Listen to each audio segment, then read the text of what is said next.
నువ్వు పాట పాడకపోతే ఇక్కడ మీ అత్తయ్య పరువు పోవడమే కాదు, అక్కడ మీ పుట్టింట్లో వాళ్ళ ప్రాణాలు కూడా పోతాయి.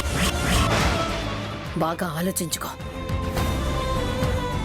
వస్తాను గురువమ్మ, ఎలాగోలా వచ్చి పాడతాను.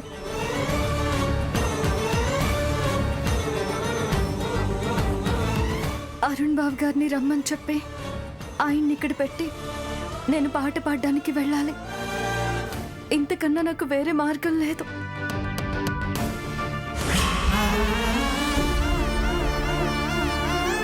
బాబుగారు, గురువమ్మ. నీ పరిస్థితి నాకు అర్థమైంది శ్యామ. నువ్వు వెళ్ళి పాడు. మీ అత్తగారి కోసం పాడాలనుకున్నావుగా, వెళ్ళు. అఖిల్ దగ్గర నేనుంటాను.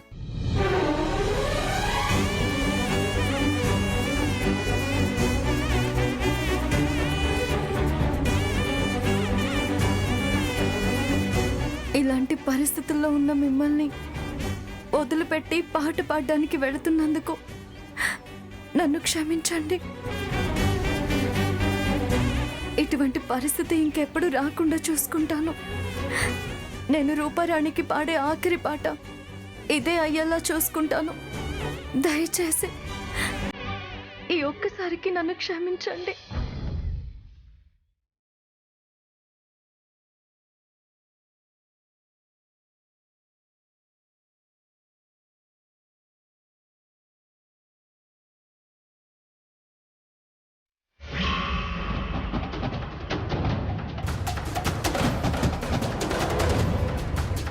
మమ్మీ, శ్యామతో మాట్లాడావా? పాట పాడడానికి శ్యామ వస్తుందా? ప్రాబ్లం ఏం లేదు కదా? నువ్వేమీ టెన్షన్ పడకే, శ్యామ వస్తుంది. అమ్మయ్యా, ఇప్పుడు నాకు నిశ్చింతగా ఉంది. సరే, నువ్వు తొందరగా రెడీ అవ్వు. నేను వెళ్ళి శ్యామకి మైక్ ఏర్పాటు చేసొస్తాను.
ఏంటి సిగ్నల్స్ సరిగ్గా లేవు?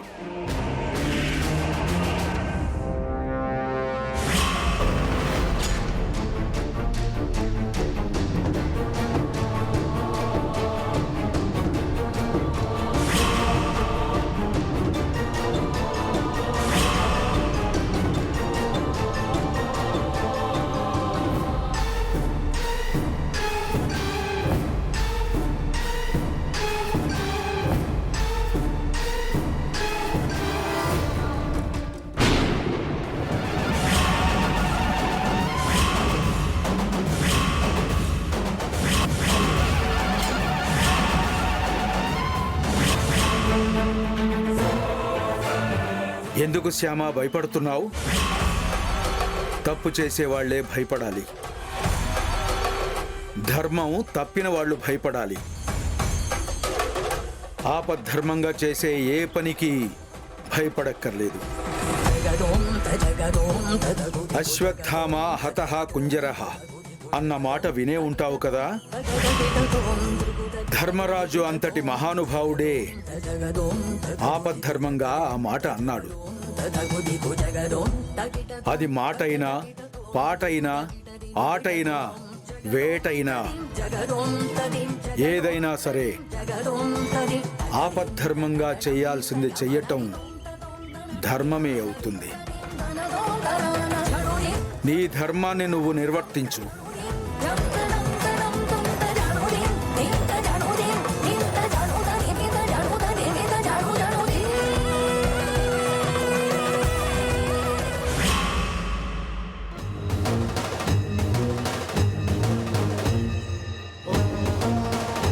రండి గురుగారు, శుభం. కూర్చోండి. రండి. రండి. ఆయుష్మాన్ భవ. కూర్చోండి గురుగారు.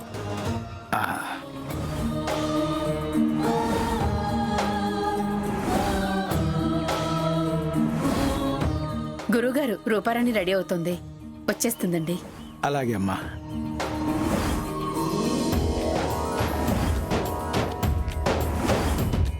రూపారాణి పాట మీకు బాగా నచ్చుతుందనుకుంటున్నాను గురువుగారు. అవును, నచ్చుతుంది. తను చాలా చక్కగా పాడుతుంది కదా, ఎందుకు నచ్చదు?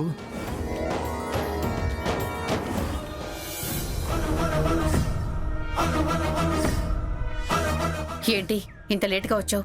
ఎందుకు లేట్ అయింది? సర్లే, గురువుగారు వచ్చి అక్కడ కూర్చున్నారు. నేను వెళ్ళి రూపారాన్ని స్టేజ్ మీదకి పంపిస్తాను. నువ్వు రెడీగా ఉండు.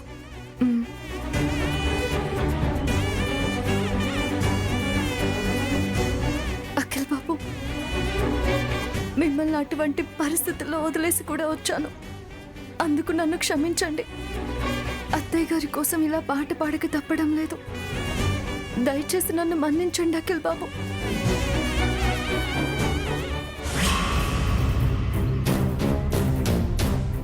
వెళ్ళు.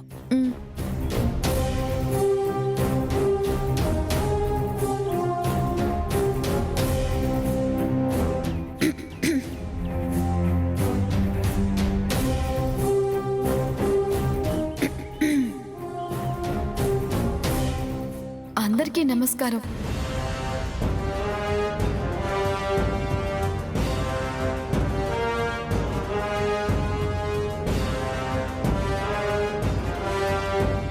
గురువు గారి సమక్షంలో ఇలా పాట పాడే అవకాశం, ఇలాంటి అదృష్టం నాకిచ్చినందుకు గురువు గారి పాద పద్మాలకు నమస్కరిస్తూ పాట ప్రారంభిస్తున్నాను.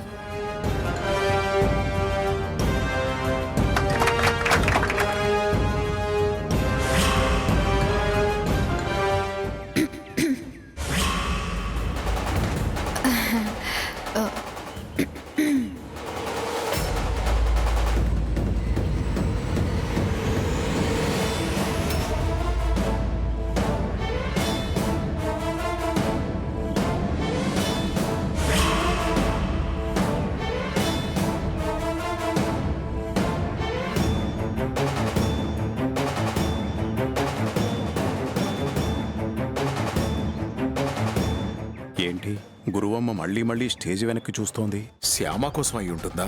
శ్యామ అఖిల్ని వదిలి ఎలా వస్తుంది? గురువమ్మ భయపెడితే అఖిల్ని వదిలి వస్తుందేమో, చూద్దాం.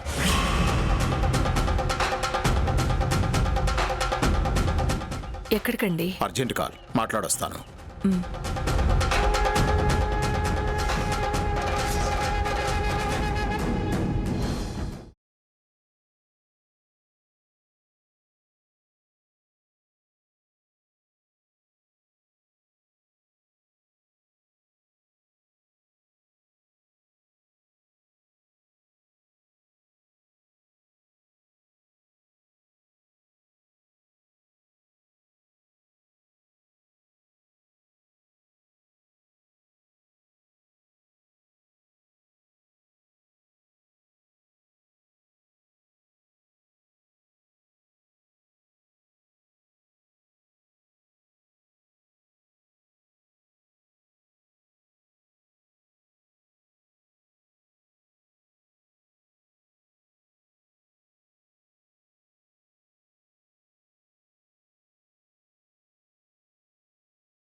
డాడీ అరుణ్, తమ్ముడు నిద్రపోతున్నాడు డాడీ.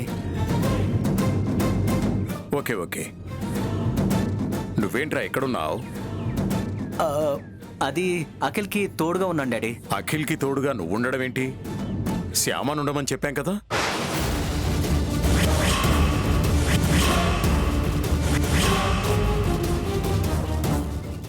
అది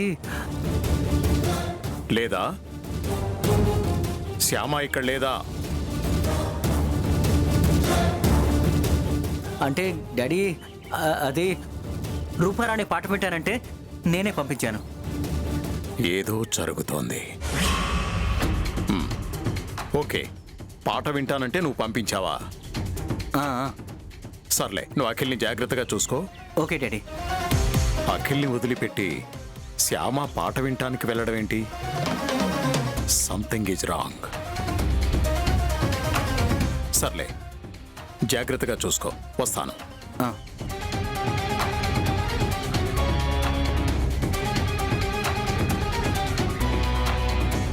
ఇక్కడా లేదు, అక్కడా లేదు. గురువమ్మ మాట్లాడితే స్టేజ్ వెనక్కి చూస్తోంది. అంటే స్టేజ్ వెనకాల ఏదో ఉందన్నమాట. చూద్దాం.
ఇదేంటి సడన్ గా శ్యామ పాట పాడడం మానేసింది?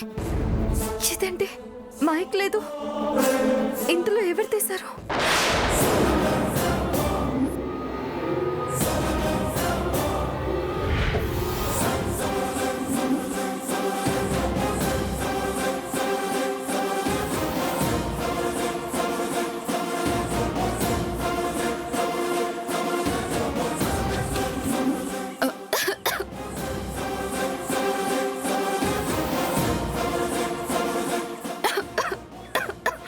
పోనీలే, దగ్గొచ్చి పాట ఆపేసినట్టుగా తెలివిగా ప్రవర్తించింది రూపారాణి.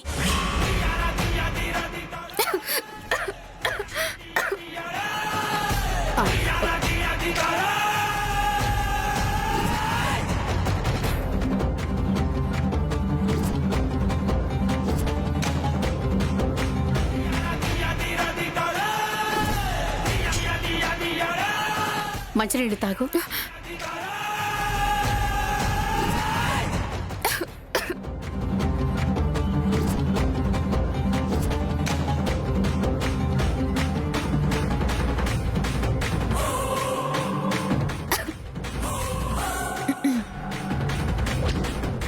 ఏంటి మమ్మీ, అది పాట ఆపేసిందేంటి? అదే నాకు అర్థమై చావట్లేదే.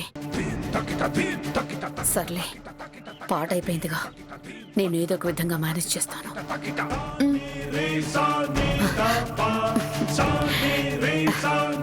అందరూ క్షమించండి,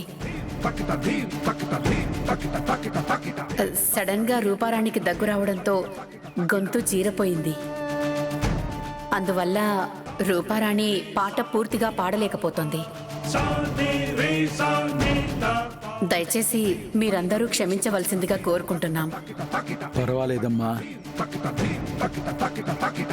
పాట పూర్తి కాకపోయినా పర్వాలేదు. పాడినంత వరకు చాలా చక్కగా పాడింది. చాలు. వసంత, మహాహారతికి టైం అవుతోందమ్మా. ఆ ఏర్పాట్లు చూడాలి. పదండి. అలాగే గురువుగారు, పదండి, రండి. అలాగే. అత్తయ్య, మావయ్య గారు కనపడట్లేదేంటి? ఏదో ఫోన్ వస్తే వెళ్ళారులేమ్మా. మనం వెళ్దాం, పదండి.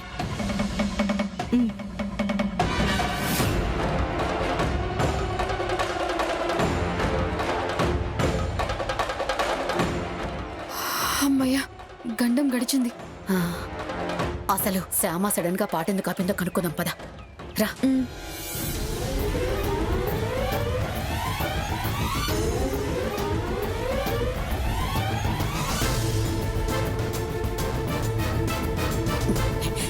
ఏంటి? ఏమైంది నీకు? ఎందుకు సడన్ గా పాట అచ్చచ్చావు? నేను ఆపలేదు గురువమ్మ. నేను నమ్మను. నువ్వే ఆపుంటావు. గురువు గారి ముందు నా పరువు తీయడం కోసం కావాలనే పాట చివర్లో నువ్వే ఆపుంటావు. లేదు రూపారాణి, నిజంగా నేను ఆపలేదు. కన్నే మీదొట్టు. నువ్వు ఆపకపోతే మరెవరాపారు? ఆ కన్నయ్య వచ్చి ఆపాడా? అవును అవును అవును.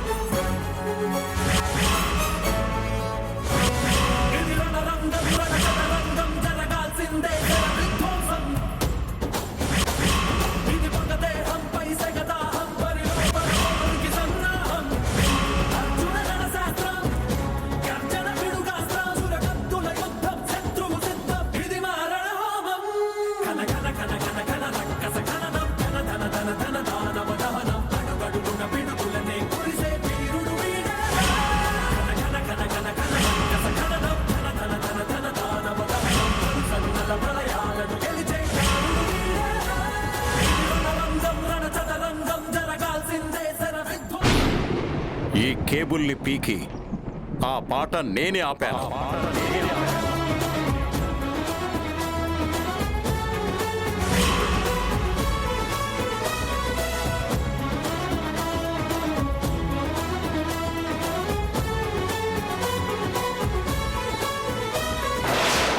శ్యామ గొంతులో నుంచి వస్తున్న పాట రూపారాణి గొంతులో నుంచి బయటికి వెళ్లకుండా ఉండడం కోసం ఈ కేబుల్ని పీకి నేనే ఆ పాటను ఆపాను.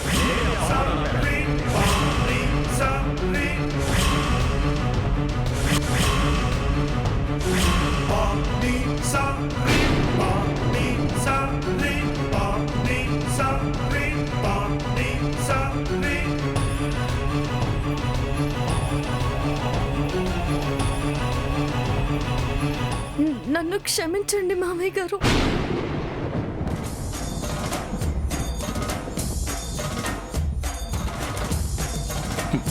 నేను క్షమించిన అఖిల్ బాబు నిన్ను క్షమిస్తాడనుకుంటున్నావా?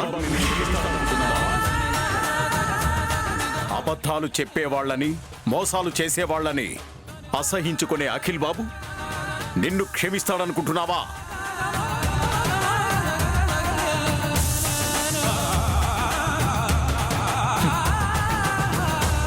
నువ్విలా అబద్ధాలు చెప్తూ వీళ్ల ప్రోగ్రామ్స్కి వెళ్ళి పాటలు పాడుతూ మా కుటుంబాన్ని ఇంతలా మోసం చేస్తున్న నిన్ను అఖిల్ బాబే కాదు, ఎవ్వరు క్షమించరు.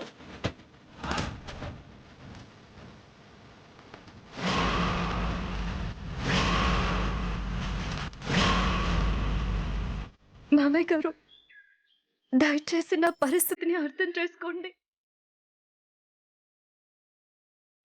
నేను మిమ్మల్ని మోసం చేయాలని ఇలా చేయడం లేదు. నేను రూపారాణికి బదులు ఇలా పాటలు పాడడానికి కారణం మా తమ్ముడికి గుండె జబ్బొస్తే ఏమీ చేయలేని పరిస్థితుల్లో గురువమ్మ నా దగ్గరికి వచ్చింది.